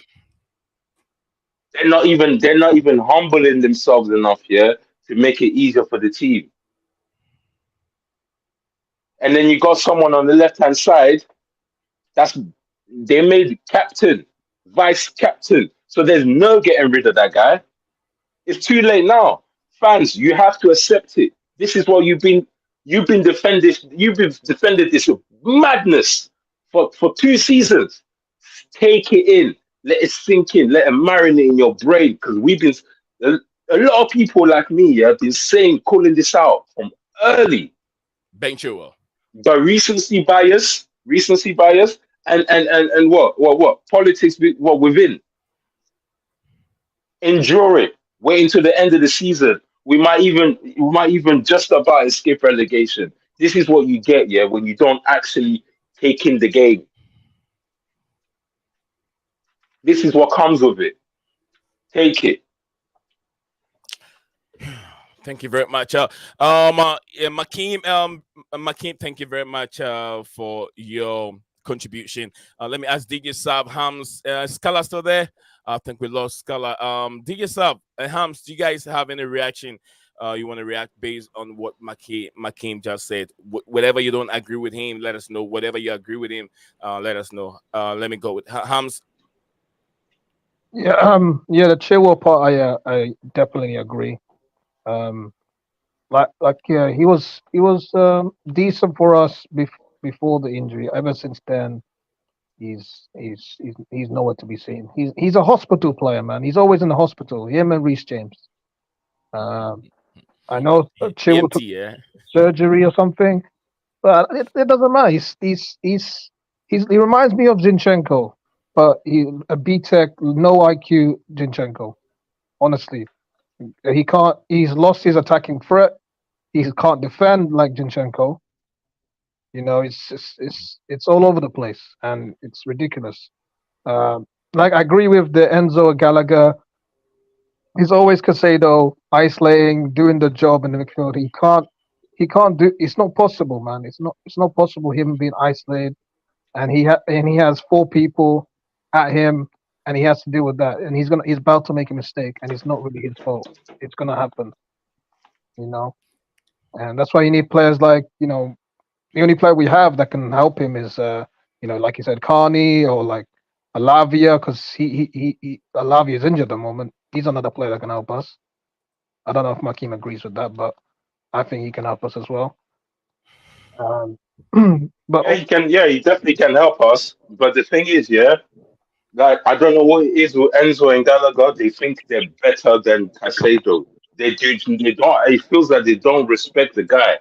Like I watch the game from. Like, I look at it properly. They're disrespectful with how they play. Yeah. To the point where Cole Palmer has to drop. Cole Palmer can get injured, you know. Yeah, you could injure Cole Palmer like this.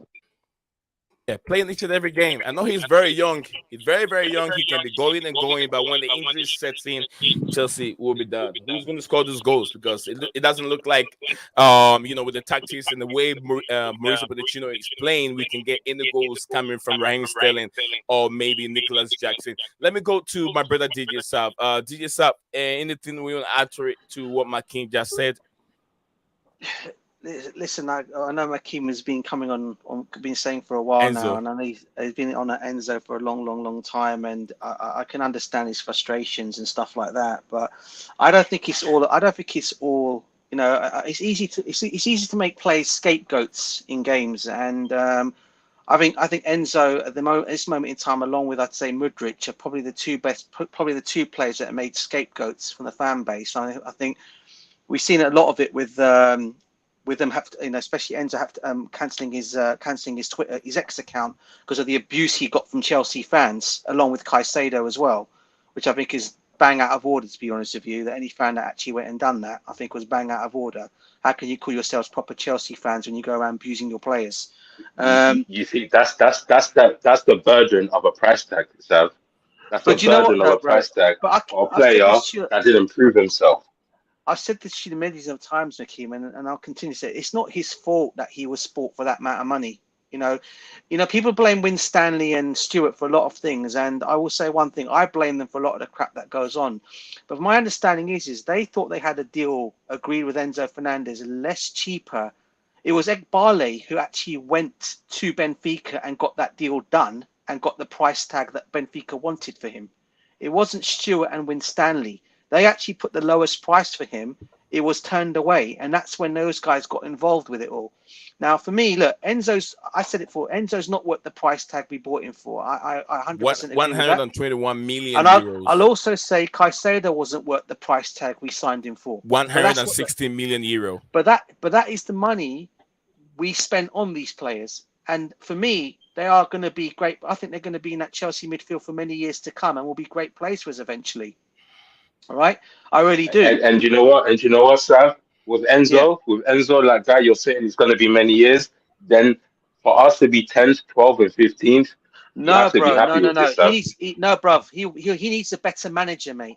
He needs a better manager to manage. He gets he plays every game, Sam, ever since he came. Bro, how come he has better games how come he has better games to Argentina than he does at Chelsea? I mean, because Argentina. Because he's got McAllister there. McAllister is a beast. Bro, he is a beast. I'm not going to disagree with that, bro. Right? Yeah. But a lot of Liverpool fans are actually calling for Enzo at Liverpool, so him and McAllister can have that midfield duo together. Or that Argentina that won the World Cup.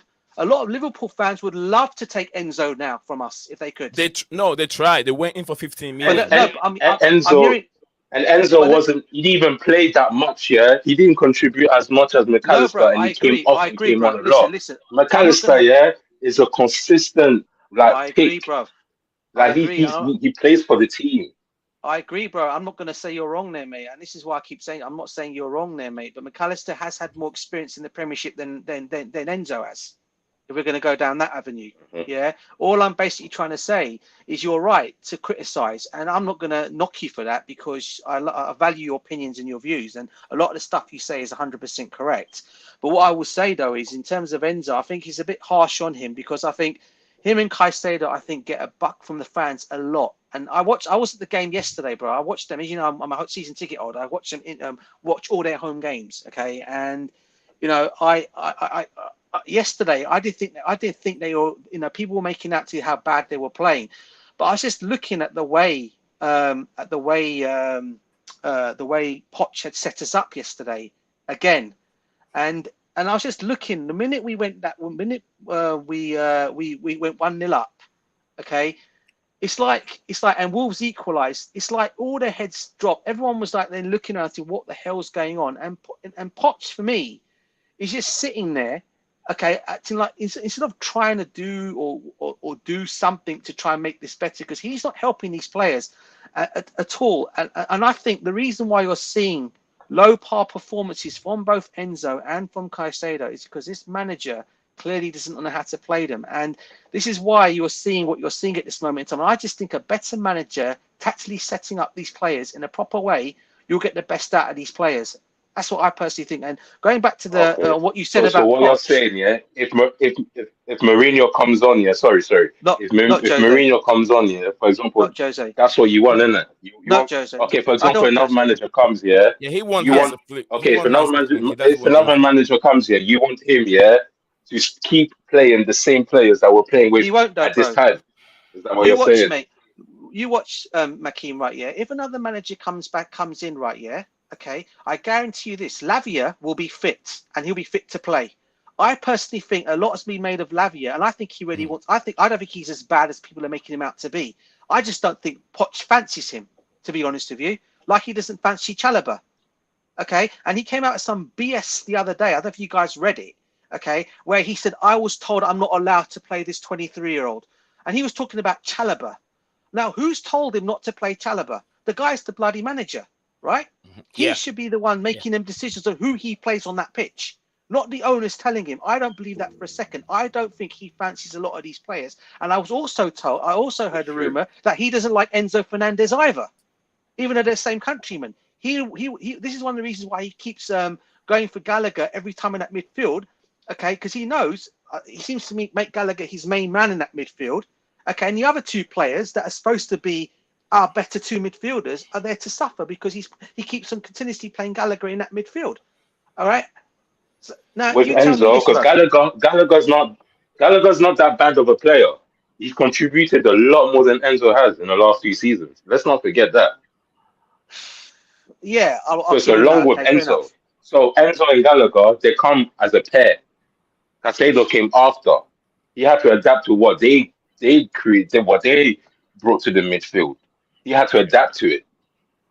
Yeah, but last season, I think if you think about last season, wasn't it Enzo Fernandez, Mason Mount when he was fit in that midfield, along with whoever it else was. I didn't see much of Gallagher in that team last season, to be honest with you. It was mainly Mason Mount, Enzo Fernandez, Jorginho, Kante when he was fit, playing in that team, Kovacic. Yeah, I hardly saw much of Gallagher in the team last season. He's only made him his main man this season because he had a great spell at Crystal Palace previously to that, and he thought, yeah, I'm going to bring him in and make him my main guy. But let's be honest, as much as I like Conor he Gallagher, came on at the end of last season. Yeah, but he how do I say, he battlized him, yeah, as in like he made him get used to the team because he did play while those players were there. He had time to pick up from those players. He had time to adapt his play to what Chelsea had got going on. But his level of intelligence when it comes to the play has not evolved. But physically, he's stronger physically. Let's not get it twisted. Yeah, but But he's his also. overall game has not improved. But he was also present during that time. And he did play during that time too. He got the experiences he needed in order to move on, to be the man that they want him to be. And he's just not that guy. It just is not working. Thank you very much. And he hasn't scored goal. He hasn't scored goals for us either, has he, bro? I mean, you know, he has. I mean, there are times when he could have passed the ball. I mean, I don't know if you guys have. Obviously, you watch the games, Makeem, right? Yeah, you see, right? How many times has he been in opportunities where he could pass the ball, but when he decides to take on the ball himself and shoot, and he goes wide, or he hits the goalkeeper, or he falls down and gets fouled? There are times when he could have set up arrogant. Both of them, arrogant. But at least Enzo passes. They've grown arrogant. They've grown arrogant because they have a certified playing time. They've grown arrogant as well, along with the bad performances. This is why I've been frustrated for so long. Yeah, but we can't see that because we blame the defenders when the team is supposed to defend together. How are your wingers defending better than your midfielders? This is crazy. No, I agree. No, listen, I agree. Sterling is defending better than Enzo. Why? Madueke is defending better than Chilwell and the midfielders. Why? You think Sterling defends better than you think Sterling's been defending very well? Seriously, bro. When do you know how much tracking back Sterling does? Do you know how much tracking back Madueke does? Do you know how much tracking the forwards do? Nicholas Jackson. Even Mudryk. They do crazy tracking back. Yeah, I don't even bring up Mudryk because I don't blame him like that. I don't use him as a scapegoat. I don't, because I know it's not his fault. I know, if he had direct orders under a manager like Arteta, he would be useful. If he had a plan and been told what to do, he would do it because he's a by-the-book type of player. He's not an initiative player. He's not going to think of things on his own. So I don't blame him. Thank you very much, but that midfield is our weakness. Yeah. All right. Thank you very much, guys. Intelligent contributions coming from these two lads. Great guys. I'm still there. Yeah, I'm still there. Okay. All right. Guna Mustafa said Enzo do well. Okay. He says Argentina is a national team. Okay, thank you, Hams. Argentina is a national team. They got the best players like Messi, Di Maria. Enzo was the emerging player of World Cup, but Enzo had a lot to learn, which is spot on. Gulam said Enzo do well winning the duels. Okay, duels, but he doesn't contribute in build up. DJ, you can rewatch the match. Trust me, Poch is not kind of coach that shouts. And that's why Argentina they had. I swear, sorry, Nee. And I swear Argentina had what's his name, Paredes. They had Paredes as well, isn't it? Yeah, they have. And he was a beast as well. The bully. They have the Paul. You see what he did to Netherlands? Yeah. You know, I was linked with us, by the way. See what he did to Van Dijk. He was linked with us before he went to PSG. Yeah, Argentina have a lot of experienced players. They have a lot of experienced players. So we cannot compare how he played well with the national team and how he's playing now here, because just like you said, he's very young. You're talking about something DePaul. This guy coming from he's from Atletico Madrid, very strong defender, man. He's a no nonsense defender. And we have Dybala and all those players, Di Maria in the midfield. We have what's his name? This Inter Milan striker. Inter Milan striker was Martinez. You have Martinez also there. Oh, top players. So we cannot make that comparison. If we make that comparison, we're not doing fair to this young player who hasn't you got midfielders that he played with that will blast the ball into the substitute of the other side. Yeah, look at Alvarez. Like when they're playing, they blast it to the other guys. Yeah, just show them dominance. Like that's what midfielders do. You don't. He's never shown that. He's never been that kind of guy. He won the award for the young best player, Mhm. which rightfully deserved because he was in the winning team. But Right. we're asking too much from that guy. That's right. Gulam said Gallagher and Enzo are two heads of the same arrow. Both are the same. In national teams, they got the best players of the country. Absolutely. Then Alvarez. Thank you very much, Gulam Mustafa. Guys, we literally have how many more minutes? We have just a few more minutes. We're gonna wrap up over here. Let me take. Let's wrap up here. Let me go to Hams Master. How can we get Chelsea better? Hams, can you wrap it up for us? Giving us how we can, what's a solution that we can get our Chelsea back again? Simple. New directors, new manager, and we need Lavia and Casado to play together. Thank you Simple very as that. much. They need to Okay. sit together in the DM and just, get rid of Chilwell, get rid of Sterling, and and yeah, whatever is the best scenario for us. I think that's what we should do. Get rid of the manager, get rid of Ben Chilwell, and play and Caicedo and Lavia. Lavia is also taking money in the hospital. He's right there. Him and Fofana, not the true Fofana. The other Fofana that I don't know if he plays for Chelsea or not. Apparently, I've heard the news that he's Oh, that injured guy's done, again. man. He's injured again. I just said Are that you talking news. about? Yeah, yeah. Are you talking about the Afcon player? Yeah, the AFCON player, the guy that played for Ivory Coast. Yeah, he's injured again. Yeah, he's injured again. So yeah, I don't know. But DJ, let me go to DJ Sab. DJ Sab, how can you get Yeah, the bro. Chelsea better again? What's do you have any solution? Nee, you got an hour. You got an I'll hour, bro. try. I don't mind, bro. I No, don't I'm mind. joking, bro. I'm joking. Oh I'm joking. man! No, I'm Oh joking. man! Oh No, Kim man! knows where I'm going with this. I don't mind. Bottom line is, bro. Look, listen. The Yeah. board. Let's be real here, right? Yeah, this whole thing starts from the ownership to the coaching staff to the players and to the manager, right?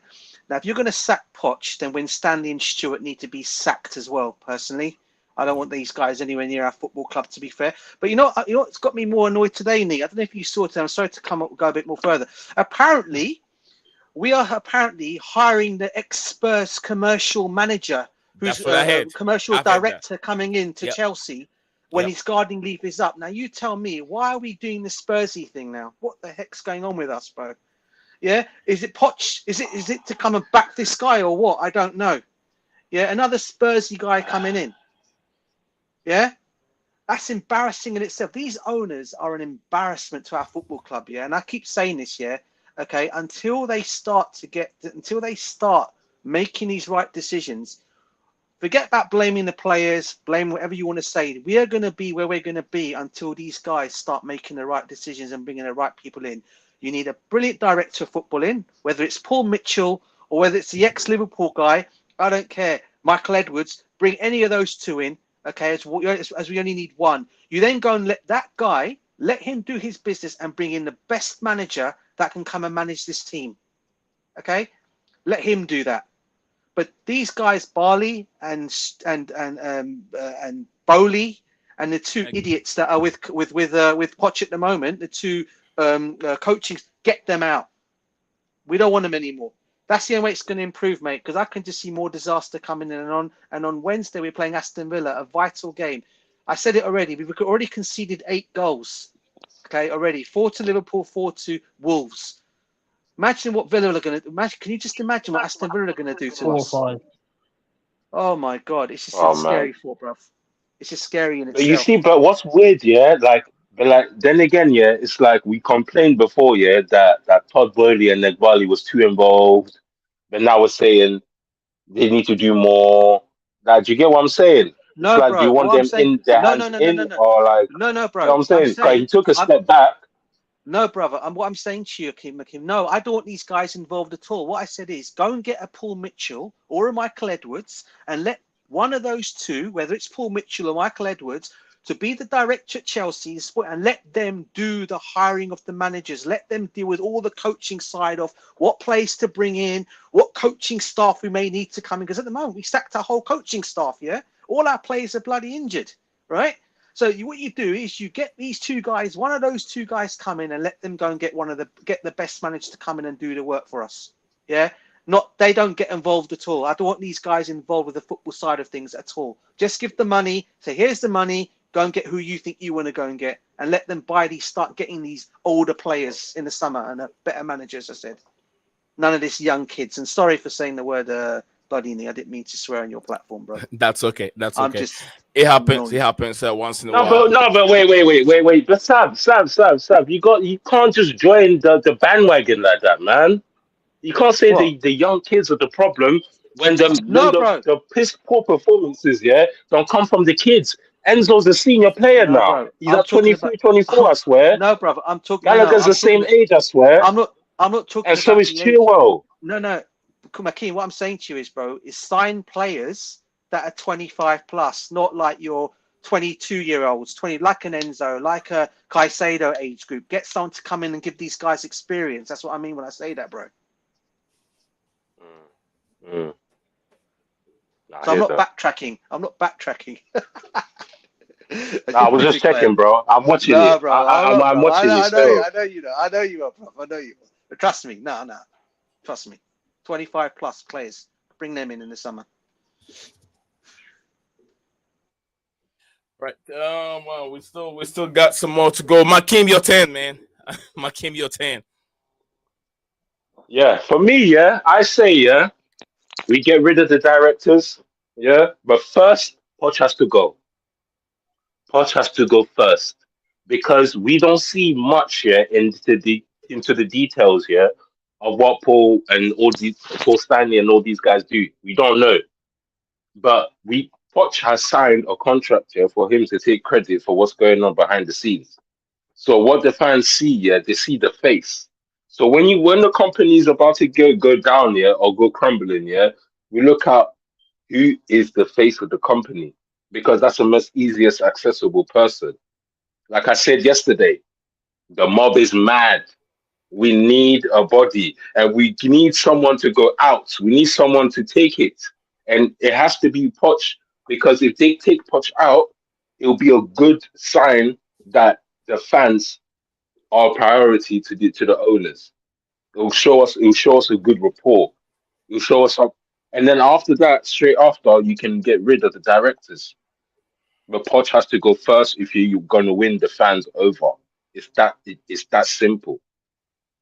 That's my say on it. And then after that, we can address those three players that I keep going on about. Thank you very much. Guys, this is where we're gonna draw the curtains today. It's been a wonderful stream, very, very, very wonderful stream. The fan base really turned up, and the fans have voted at this moment. If you guys look at the poll that I put up there, do you think Pochettino should be sacked after these results? And then we have 13 votes so far. 85% of the fan base or the community are saying yes, sack him. 85% are saying sack him, and 15% said no. So that's where we are. Looks like everyone is tired at this moment with Mauricio Pochettino. They've had enough. So the voice of the people is what they say, the voice of Lord. It's not me saying, I'm not pushing any agenda over here. I'm not a attention-seeking person. I just drive and have entertainment and interact with Chelsea fans and football fans or football fanatic around the world. That's what I do. I put my poll up, and I want to hear the voice of the people. And they are saying this man is out of his depth. They want him out. But would this solve the problem for Chelsea Football Club? We're yet to see. And who will be the right person to replace Mauricio Pochettino if he's being sacked? You and I have to sit down and think about it. That's why we create this fan channel for everyone to come on and have him say. I'm very, very grateful to the man like Makim, DJ Sav, Hamsmaster, and my co-host, Stephen, who is getting... he is right now in a bit of pain after surgery. We hope to see him back again.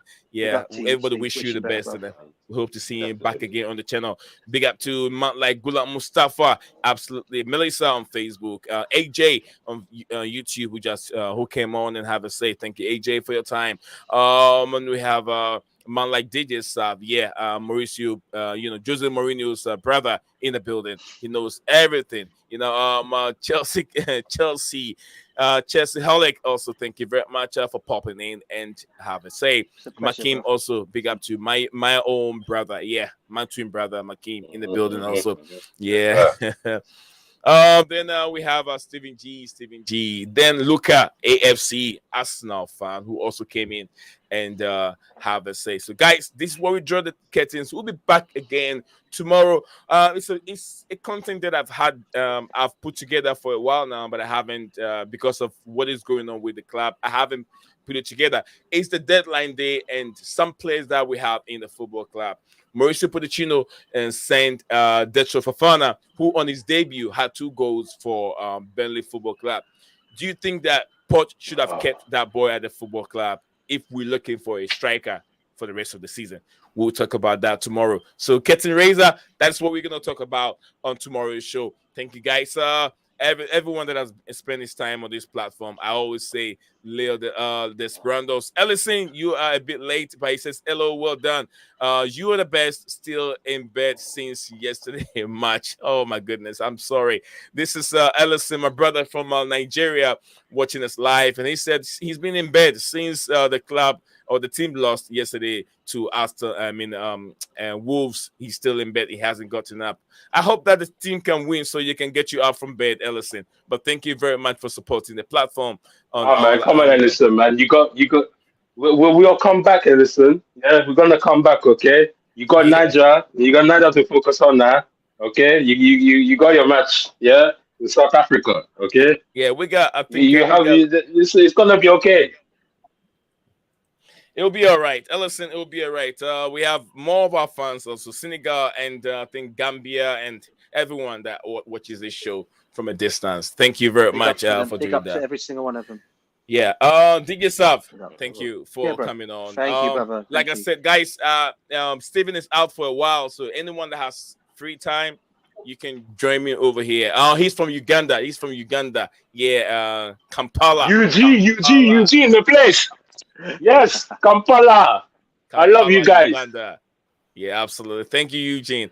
Enjoy. I need to drink some Waraji next time. Yes. Yeah.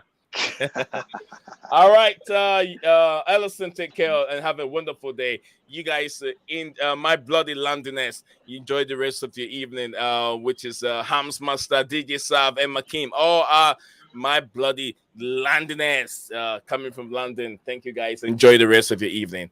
And I'll see you guys again. Peace out. Love and peace, guys. Peace out. Go to hope. Bye for now. What's up, guys? Welcome back to Blueclouds TV.